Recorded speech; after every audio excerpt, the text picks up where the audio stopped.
नमस्कार दोस्तों, स्वागत है आप सभी को इस वीडियो में। आज के इस वीडियो में हम लोग मेंटल हेल्थ नर्सिंग के क्वेश्चन को आगे कंटिन्यू करते हैं।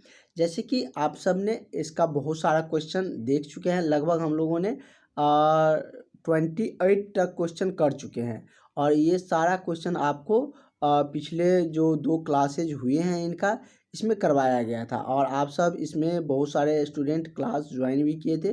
कुछ स्टूडेंट क्लास नहीं भी किए थे, तो जो क्लास ज्वाइन किया है उसको ये क्लासेज मिल चुका है।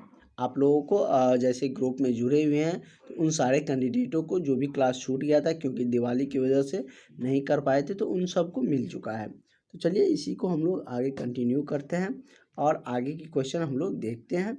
और जैसे कि आप सबको पता है कि आप सबकी बहालियाँ अब आ रही है लगातार, जैसे कि CHO को बिहार में भी दे दिया। उसके बाद यदि हम बात करें तो आप लोगों का जो यूपी है वहाँ पर भी 7,000 पोस्टों पर बहाली का जो नोटिस है वो जारी कर दिया। दोनों जगह फॉर्म फिलअप भी हो रहे हैं।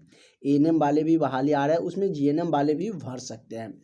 जिन भी कैंडिडेटों को पूरी बहाली कोई भी वैकेंसी आती है स्वास्थ्य विभाग का, उसका अपडेट चाहिए, चाहे ANM GNM नर्सिंग ड्रेसर, तो आप लोग इस नंबर पर कॉल करके व्हाट्सअप करके क्लास में जुड़ जाइए। इससे फ़ायदा ये होगा कि आपको डेली क्लास भी मिलेंगे, आपकी तैयारी भी बेहतर हो जाएंगे। जो भी आप क्लास ज्वाइन करना चाहेंगे ANM GNM ड्रेसर CHO, वो आपको नोट्स मिल जाएगा, पूरा सिलेबस का नोट्स मिल जाएगा। डेली आपको क्लासेज भी मिलेंगे और कोई भी वैकेंसी आती है तो उसका इन्फॉर्मेशन भी आपको मिलता रहेगा।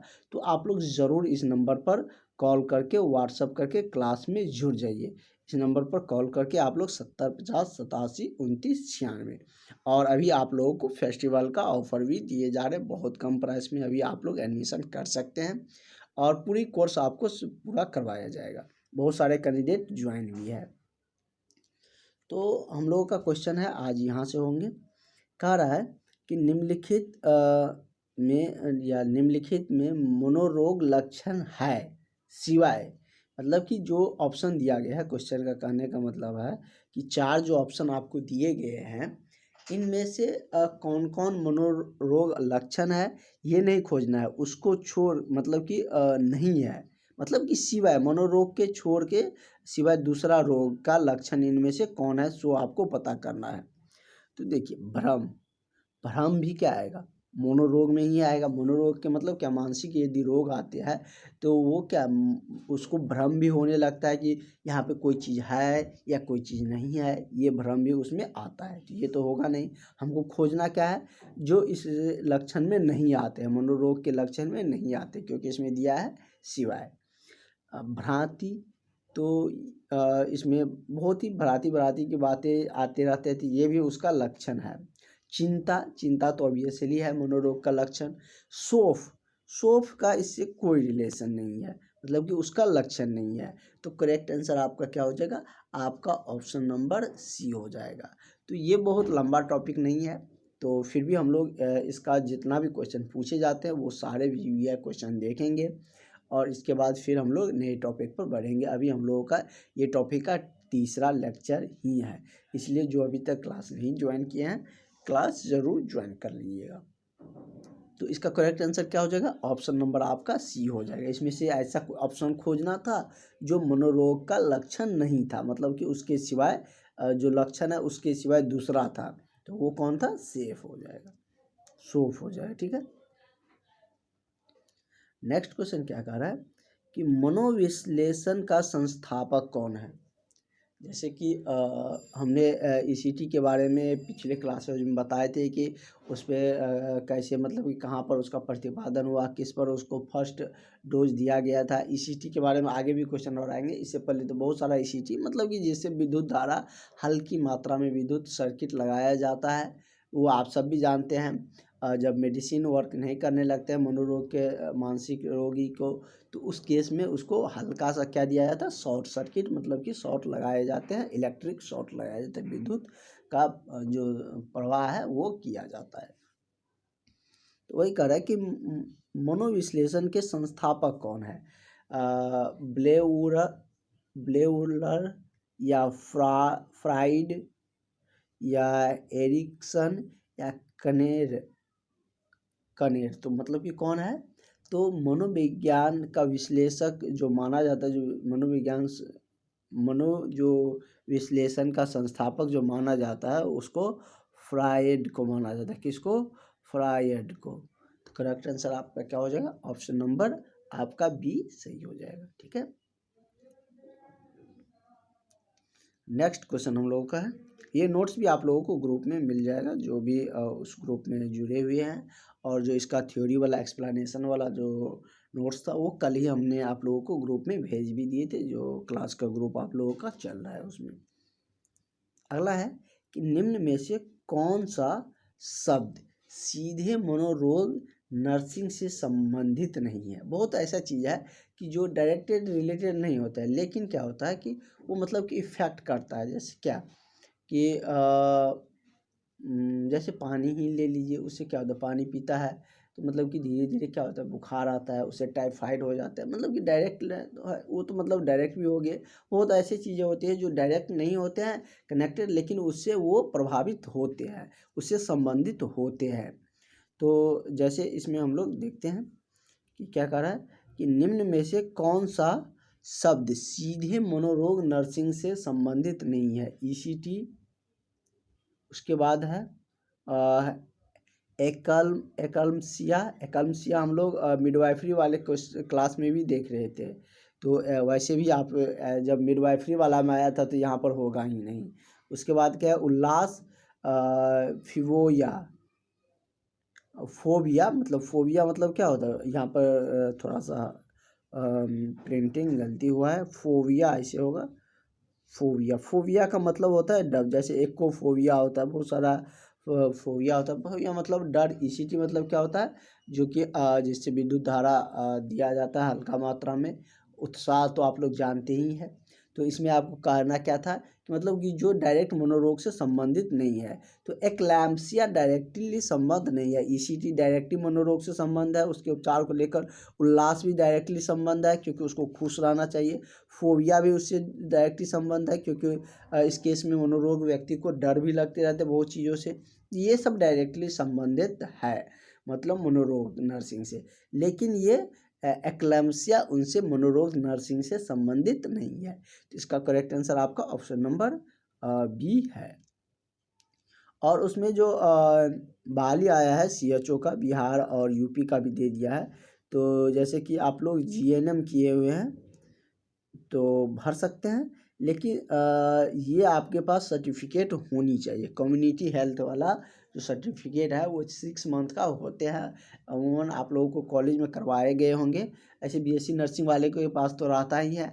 आप लोग को भी मौका दिया है, आप लोग में भी जिसके पास होंगे कम्युनिटी हेल्थ नर्सिंग का सर्टिफिकेट, तो वो लोग अप्लाई कर सकते हैं। अप्लाई हो रहा है आप लोगों का, ठीक है।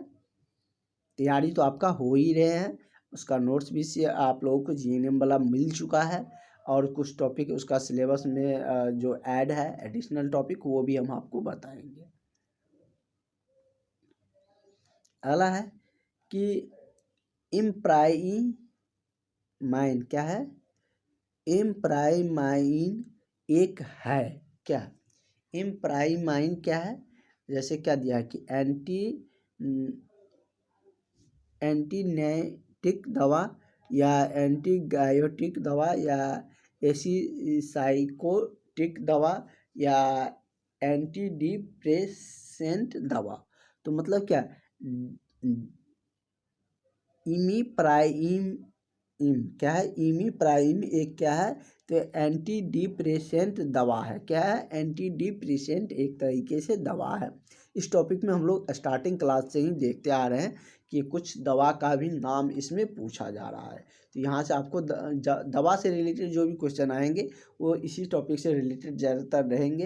तो बहुत सारे क्वेश्चन दवा से आए हैं रिलेटेड, उसका भी हम लोग कर चुके हैं पिछले 2 क्लास में। आज भी रिपीट हो रहा है दवा वाला क्वेश्चन सब। तो आप लोग घबराइएगा नहीं, मतलब उसको आसान से आसान ही रहता है। आप देख सकते हैं कितना छोटा छोटा और कितना फैक्ट वाला क्वेश्चन सब है। अगला है कि आत्महत्या के कारणों में शामिल क्या है। प्रमुख अवसाद या नशीली दवाइयों पर निर्भरता, भव्यता का भ्रम, या आपको दिया क्या है, सिक्सोफ्रेनिया। तो क्या इसमें से आत्महत्या के कारणों में शामिल है, ये आपसे पूछे जा रहा है। तो ये मतलब कि एक क्या होता है, ये मतलब कि आपका कह सकते हैं कि इसका जो डोमिनेंट कह सकते हैं कि ऑप्शन है यही है, मतलब कि भव्यता का भ्रम के कारण क्या होता है कि आत्महत्या के कारणों में मतलब लिया जाता है, या इसके कारण आत्महत्या मतलब बहुत सारे करते हैं, किसके कारण, भव्यता के भ्रम के कारण। नेक्स्ट क्वेश्चन है हम लोगों का, कह रहा है कि मनोचिकित्सा जिसका उपयोग उन स्थिति के उपचार के लिए किया जाता है जो सुखद लेकिन अवांछनीय है। क्या है, मनोचिकित्सीय जिसका उपयोग उन स्थितियों के उपचार के लिए किया जाता है जो क्या है, तो सुखद है लेकिन अवांछनीय है। जैसे बाढ़ हो गया, ऑप्शन दिया है बाढ़, अवतरण चिकित्सा, या मिल्लू चिकित्सा, या व्यक्तिगत संवेदनशीलता। तो क्या हो जाएगा, तो आपको हो जाएगा अवतरण चिकित्सा। क्या होगा, अवतरण चिकित्सा है जो मनोचिकित्सीय जिसका उपयोग उन परिस्थिति के उपचार के लिए किया जाता है जो क्या है, सुखद है लेकिन अवांछनीय। ठीक है, करेक्ट आंसर आपका ऑप्शन नंबर क्या हो जाएगा, ऑप्शन नंबर बी सही हो जाएगा। नेक्स्ट क्वेश्चन पे हम लोग बढ़ते हैं। आपका अगला क्वेश्चन है कि व्यवस्थित जो असंवेदनशील तो के चरणों का सही क्रम है। असंवेदनशील, एक क्या होता है, संवेदनशीलता, एक है असंवेदनशीलता के, अब असंवेदनशीलताओं के चरणों के सही क्रम क्या होंगे। तो इसमें बहुत सारा उसका असंवेदनशीलता का चरण दिया गया है। तो जैसे इसमें क्या दिया है कि विश्राम परीक्षण, या पद अनुक्रम गठन, या व्यवस्थित असंवेदनशीलता। दूसरा में क्या है, बाढ़, विश्राम, या व्यवस्थित जो संवेदनशीलता, विश्राम परीक्षण। इस तरीके से 4-5 मतलब कि इसमें पॉइंट दे दिया गया है। इसमें आपसे पूछ रहा है कि मतलब कि एक क्रम क्या है, मतलब कि सही क्रम क्या है असंवेदनशीलता का। तो असंवेदनशीलता का सही क्रम क्या हो जाएगा, ऑप्शन नंबर ए ही हो जाएगा। मतलब क्या, विश्राम का परीक्षण, या पद अनुक्रम का गठन, और व्यक्तिगत असंवेदनशीलता हो। यही मतलब इसका क्या है, एक सही क्रम है किसका, तो संवेदनशीलताओं का।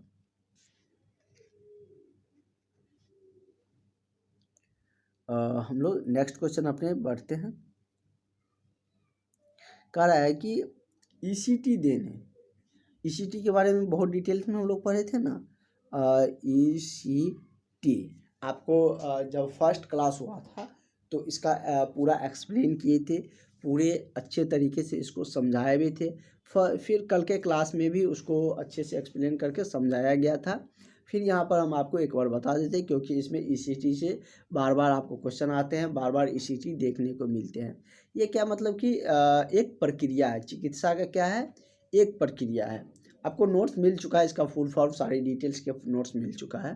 तो एक प्रक्रिया है चिकित्सा का, जिसमें क्या होता है कि मनोरोगित व्यक्ति, जो भी मनोरोग से ग्रसित व्यक्ति है, उसको क्या किया जाता है, तो उससे उससे मतलब कि मस्तिष्क में क्या किया जाता है, तो विद्युत धारा प्रवाह किया जाता है। क्या किया जाता है, हल्का सा, मतलब बहुत ज़्यादा नहीं, क्योंकि विद्युत हम लोगों का शरीर, मानव का शरीर क्या होता है, विद्युत का सुचालक होता है। अगर ज़्यादा करवाया जाए तो मृत्यु भी हो सकते हैं। जैसे कि आप लोग आए दिन पेपर में सुनते होंगे, अपने आसपास के गांव में कभी सुने भी होंगे कि करंट लगने से, बिजली के करंट झटके लगने से उसकी मृत्यु हो गई। डायरेक्ट बहुत ज़्यादा मतलब कि मात्रा में करंट, जो जैसे कि हम लोग का घर या बिजली के खंभे सब पर जो इलेक्ट्रिसिटी आते रहते हैं, उस समय बहुत ज़्यादा क्या रहता है, उसका पावर रहता है, मतलब कि वो बहुत ज़्यादा वोल्ट का उससे विद्युत धारा प्रवाह होते रहते हैं। तो उतना विद्युत धारा नहीं दिया जाता, मतलब कि कम मात्रा में, वो मतलब कि जो चिकित्सा रहता है वही उसको मतलब कि कंट्रोल करके उतनी मैग्निफिकेंस में उसको दिया जाता है। और इससे क्या होता है कि मतलब कि जो मनोरोगी व्यक्ति है वो मतलब कि ठीक भी होते हैं, उसको थोड़ा सा हल्का दौरा भी पड़ता है, और उसमें उसके समय क्या क्या निर्देश दिए जाते हैं, आप लोग जब जॉब पे जाएंगे उससे रिलेटेड क्वेश्चन बहुत बार आए थे, और पिछले क्लास में हम लोग किए भी थे। क्या क्या आप लोगों का उसके संबंध में, जब इस तरीके से पेशेंट आएंगे तो नर्सिंग का क्या कार्यपाल हो, मतलब कि क्या कार्य होते हैं, क्या उसका मतलब कि देख रेख का क्या तरीका होना चाहिए, ये सब उससे रिलेटेड करके पूछता है। तो इसके बारे में हम लोग डिटेल्स में जाने भी थे। तो बस सिंपल ईसीटी क्या है, एक प्रक्रिया है चिकित्सा का, जिसमें कि मनोरोग व्यक्ति को क्या किया जाता है, विद्युत जो इलेक्ट्रिक करेंट हल्का दिया जाता है, मतलब कि उससे विद्युत धारा प्रवाह, मतलब कि विद्युत धारा का हल्का शॉट दिया जाता है, जिससे कि मतलब कि उसमें हल्का सा झटका भी महसूस होता है पेशेंट को। वही कह रहा है कि ईसीटी देने की अनुसूची में शामिल है। इसमें से 4 ऑप्शन दिया गया है, इसमें से कौन कौन से ईसीटी देने के अनुसूची में शामिल है। क्या दिया है, इसमें सप्ताह में 3 बार, या दिन के, या साप्ताहिक, या सप्ताह में 4 बार, या प्रतिदिन, या सप्ताह में 3 बार, साप्ताहिक, या सप्ताह में 2 बार। तो ये मतलब कि ईसीटी देने के जो अनुसूची अनुक्रम में जो शामिल है वो कितना दिया जाता है, तो सप्ताह में 3 बार दिया जाता है। कितना दिया जाता है, सप्ताह में 3 बार। तो करेक्ट आंसर क्या हो जाएगा, आपका ऑप्शन नंबर बी सही हो जाएगा। ठीक है, नेक्स्ट क्वेश्चन पे हम लोग चलते हैं। अगला आपका क्वेश्चन है ईसीटी से ही लेकर है, द्विपक्षीय। क्या कह रहा है, द्विपक्षीय जानते हैं, जिसमें 2 पक्ष होते हैं। कह रहा है कि द्विपक्षीय ईसीटी के दौरान प्रत्येक इलेक्ट्रोड को रखा जाता है। जैसे क्या इलेक्ट्रोड होते हैं ना, मतलब एक पे पॉजिटिव आयन होते हैं, एक पे निगेटिव आयन होते हैं। ये सब आपने फिजिक्स में 9th 10th में भी पढ़े होंगे, 12th में भी पढ़े होंगे। तो वही कह रहा है कि ये प्रत्येक इलेक्ट्रोड पर रखा जाता है क्या। अब चलिए ऑप्शन पे चलते हैं, क्या रखा जाता है प्रत्येक इलेक्ट्रोड पे। कह रहा है कि कान के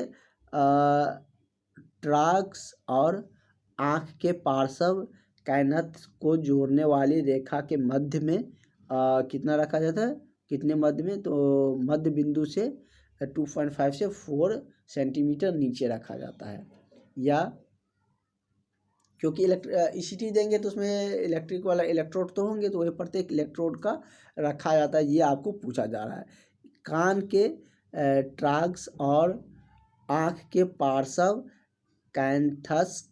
कैंथस को जोड़ने वाली जो रेखा है उसके मध्य बिंदु से 2.5 से 4 सेंटीमीटर ऊपर रखा जाता है।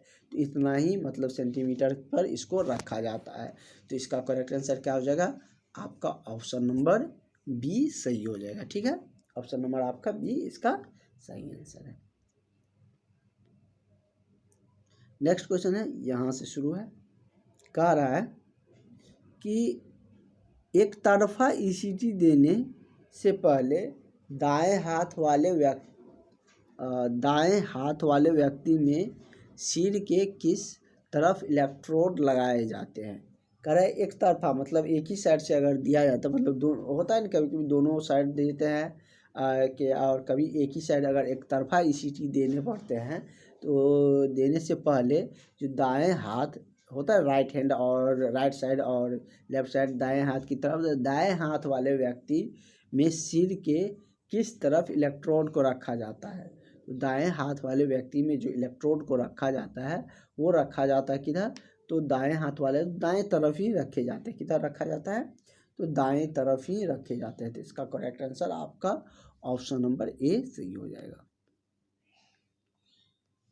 नेक्स्ट क्वेश्चन पर हम लोग चलते हैं।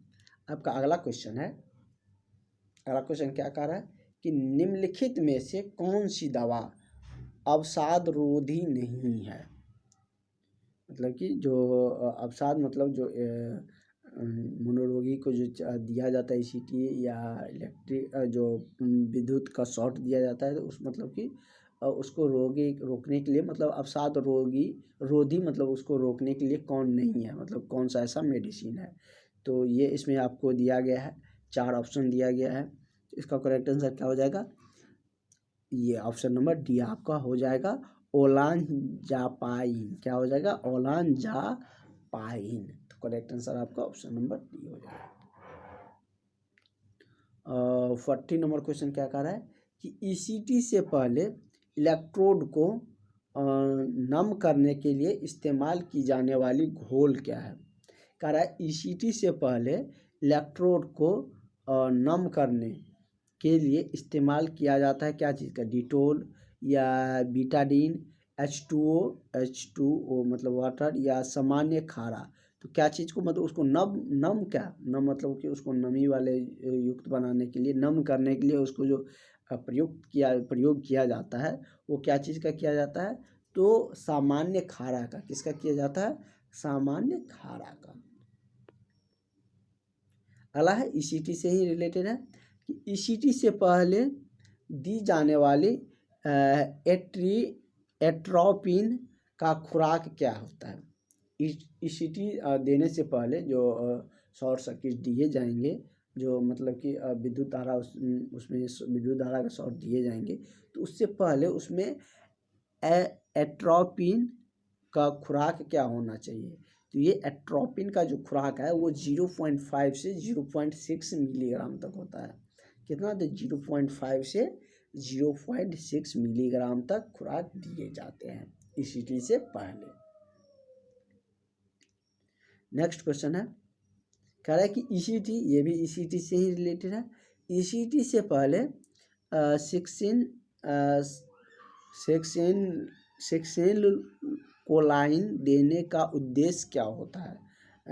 मौखिक स्त्राव को बढ़ावा देना, या संवेदनहारी प्रभाव का उत्पन्न करना, मौखिक स्त्राव को कम करना, या मांसपेशियों को आराम देने के लिए। तो किस कारण से दिया जाता है, किस उद्देश्य से दिए जाते हैं? तो ये दिया जाता है मांसपेशियों को आराम देने के लिए। किसके लिए? अब मांसपेशियों को आराम देने के लिए, क्योंकि ईसीटी देने पर उसको झटका महसूस होता है, तो इसमें तनाव आएंगे, तो इसलिए मतलब कि उसको आराम देने के लिए ये दिया जाता है सेक्सेन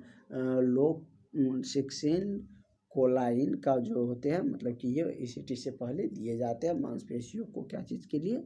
तो आराम देने के लिए। तो इतना क्वेश्चन हम लोग किए हैं, और कल के क्लास में इससे आगे का क्वेश्चन हम लोग कंटिन्यू करेंगे। और जो भी स्टूडेंट अभी फेस्टिवल में लगे हुए हैं, क्लास में थोड़ा सा मिसिंग कर रहे हैं, तो वो लोग ज़रूर क्लास अटेंड करिए। फेस्टिवल होगा ही, वैसे भी अगर फेस्टिवल और नज़दीक आएंगे तो क्लास 1-2 रोज़ के लिए क्लोज होगा ही। तो अभी से आप लोग समय बर्बाद मत करिए। अभी हम लोग बहुत लंबा क्लास भी नहीं ले रहे हैं, तो आप लोग ज़रूर पूरी क्लास में अटेंड रहिए। और जो अभी तक क्लास नहीं ज्वाइन किया वो सारे कैंडिडेट क्लास में ज़रूर ज्वाइन हो जाइएगा। Thank you.